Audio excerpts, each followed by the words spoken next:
Sending U.S. troops abroad should never be taken lightly. A lot of the times it's at bases that are safe.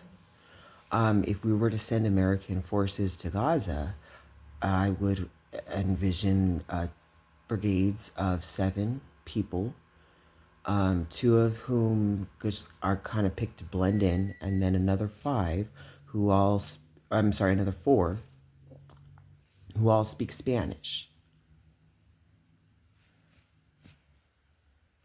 And then those 5 people, or 4, one of them watches over things and gets the laundry done for the uniformed person.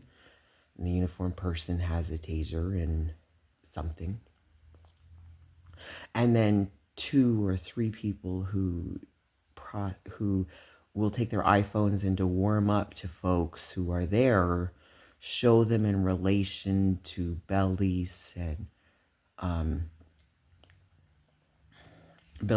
and Ecuador and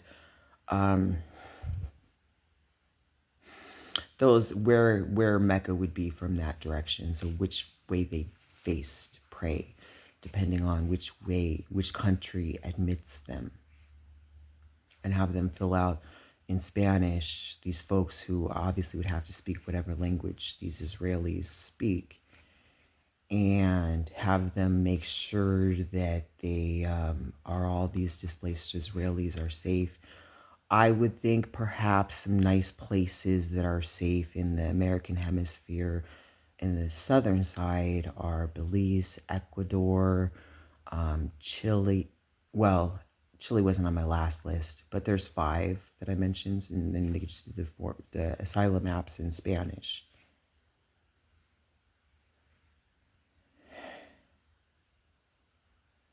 And those would be the troops. If I had to send troops to Gaza for the displaced Israelis, I would make sure, I would just do a small group per group, and they just are embedded.